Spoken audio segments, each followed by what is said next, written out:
옛날 옛적 경상북도의 작은 마을 영주에는 강가를 따라 숲이 우거져 있었다. 이 마을 사람들은 농업과 어업으로 생계를 이어갔고 그들의 삶에는 강이 중요한 역할을 했다.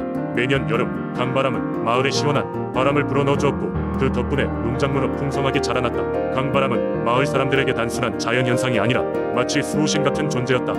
영주 마을에는 오랜 세월 강물 옆에 자리 잡고 있는 한 그루의 거대한 수호 나무가 있었다. 나무는 수백 년 동안 그 자리에 서 있으며 모든 것을 지켜보고 있었다.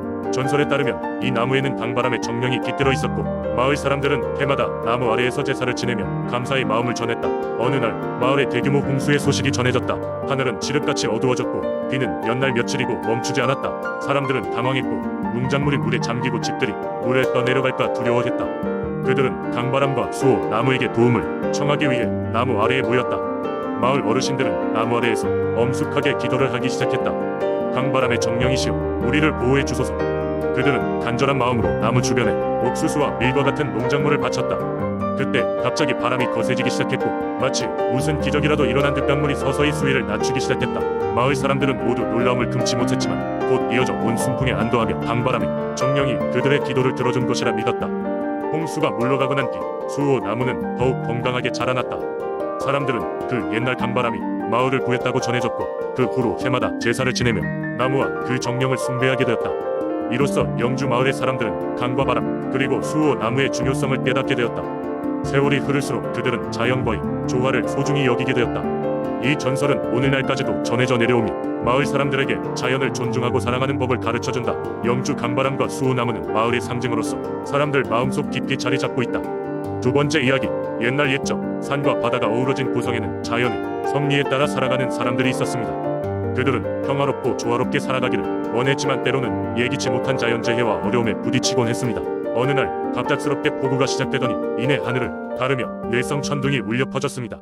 마을 사람들은 공포에 떨며 이 소리가 단순한 자연현상으론 설명되지 않는다는 것을 직감했습니다. 마을의 가장 현명한 노인이었던 송할아버지는 자신의 집 구석에 모셔둔 오래된 기록을 찾아 펼쳤습니다. 그 기록에는 고성 지역에 사는 전설적인 존재에 대한 이야기가 담겨 있었습니다. 길고도 붉은 번개가 내리는 곳에 나타난다는 뇌룡이라 불리는 이의 전설이었습니다.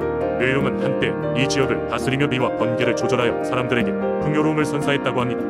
하지만 사람들이 욕심을 부리기 시작하자 그 모습이 서서히 사라졌다는 것입니다.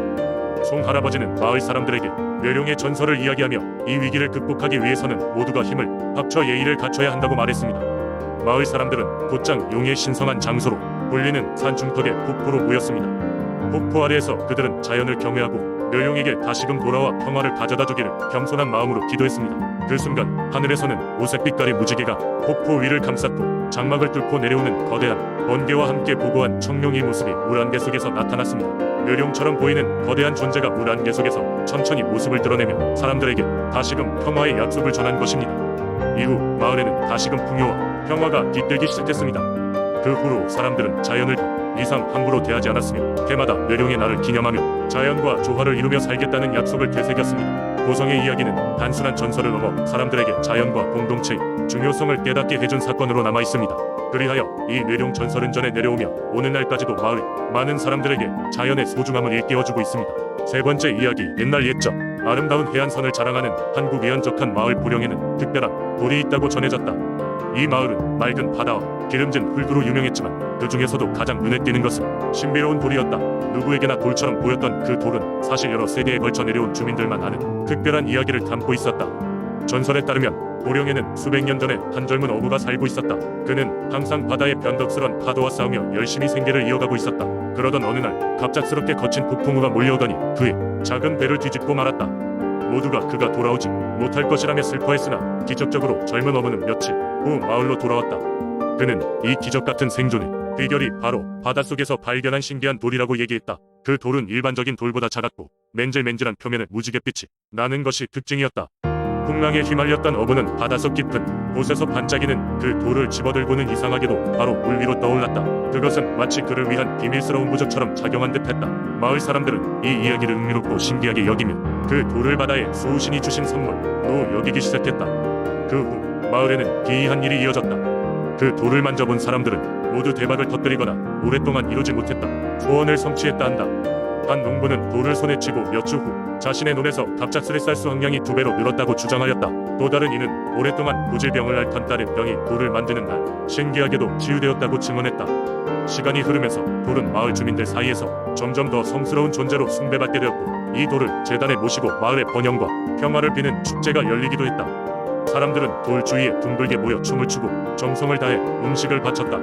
돌을 중심으로 한 이 축제는 마을의 가장 큰 행사로 자리 잡았고, 먼 지역에서도 많은 사람들이 이 신비의 돌을 보러 찾아와 그 축제에 참여했다. 세월이 흘러 마을 사람들 사이에서도 그 돌의 진짜 존재와 이야기는 점차 희미해져 갔다.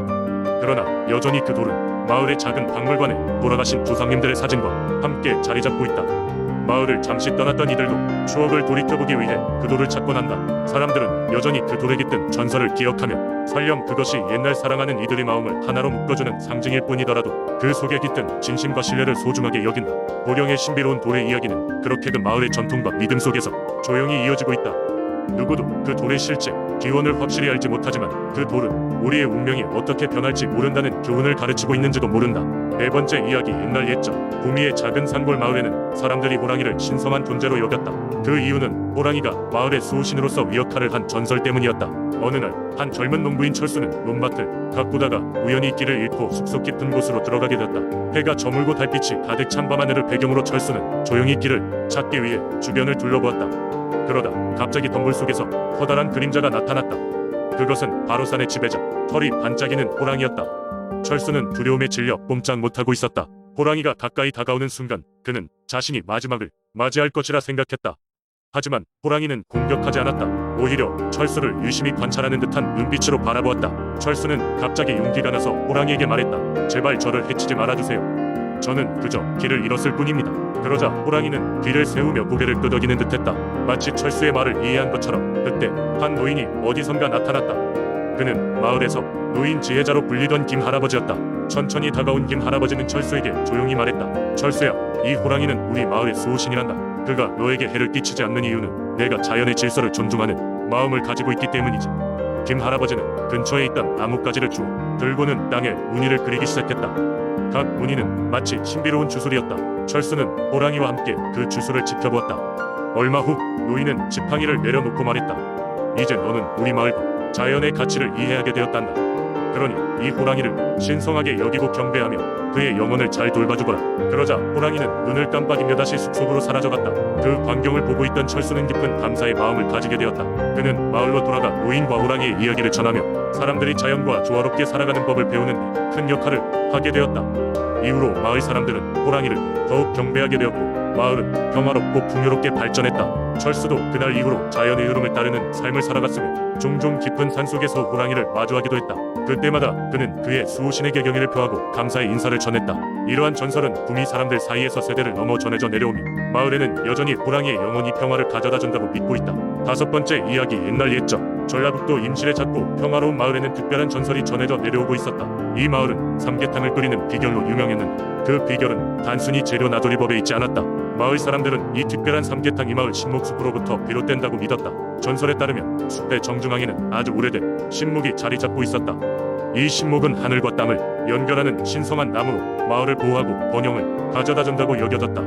마을 사람들은 매해 정해진 날 이 신목 앞에 모여 감사의 제사를 올렸다. 그날이 바로 삼계탕 축제의 날이었다. 축제 하루 전날 밤이면 마을의 어르신들이 모여 신목 섬김 의식을 치렀다. 그 의식에서는 특히 용감하고 깨끗한 마음을 가진 한 사람이 선택되어 신목 가까이에서 하룻밤을 지새웠다. 이는 큰 용기가 필요한 일이었는데 신목은 밤이 깊어질수록 모든 걸 드러내는 마법 같은 능력을 가지고 있다고 알려졌기 때문이었다. 그 마법 같은 밤이 지나고 나면 그 용감한 사람은 신목으로부터 특별한 꿈을 꾸게 되는데 그 꿈이 곧 삼계탕의 비밀 재료를 알려주었다고 한다. 그 비밀 재료는 매해 다르게 나타났으며 정확한 재료를 사용한 삼계탕은 마을 사람들에게 건강과 행복을 제공했다고 전해진다. 어느 해 마을에 커다란 장마가 찾아와 모든 작물이 쓸려가고 말았다. 사람들은 낙심했지만 곧 삼계탕 축제 날이 가까웠고 역경을 딛고 신목에게 도움을 청하기로 했다. 축제 전날 밤 한 젊고 현명한 소녀가 선택되었다. 그녀의 이름은 미영이었다. 미영은 신목 옆에 조용히 앉아 밤새워 기도를 드렸고 이윽고 깊은 잠에 빠져들었다. 밤이 깊어지고 미영은 꿈을 꾸었다. 꿈 속에서 신목이 말을 걸었다. 마을의 위기는 끝나지 않았지만 이 또한 지나가리라. 오늘 너에게 특별한 선물을 주겠다. 다음날 아침 모든 마을 사람들이 모였을 때 미영은 신목이 준 비밀 재료를 밝혔다. 그것은 바로 마을 주변에 널려있던 들깨였다. 마을 사람들은 그 들깨를 사용해 삼계탕을 만들기 시작했다. 놀랍게도 그해 삼계탕은 유난히 진하고 깊은 맛을 내며 마을 사람들을 건강하게 만들어 주었다고 한다. 이후로 임실 마을에는 들깨가 널리 퍼져 새로운 특산품이 되었고 이는 마을 경제에 큰 도움이 되었다. 이렇게 임실의 삼계탕 마을 전설은 마을 사람들 사이에서 오래도록 전해져 내려왔다. 전설을 기반으로 마을은 전통과 현대가 어우러진 신비롭고 매력적인 관광지가 되었으며 이제는 다양한 사람들이 이곳을 찾아와 그 전설의 이야기를 듣고 감명을 받는다고 한다. 임실의 신비로운 삼계탕 이야기는 마을 사람들에게 자연의 존엄성을 일깨우고 전통과 조화로운 삶의 중요성을 다시금 생각하게 한다. 그리고 매년 삼계탕 축제의 날이면 임실 마을은 유서 깊은 전통과 따뜻한 공동체의 식탁을 열고 외지인들에게 그 신비로운 맛과 이야기를 나누곤 한다.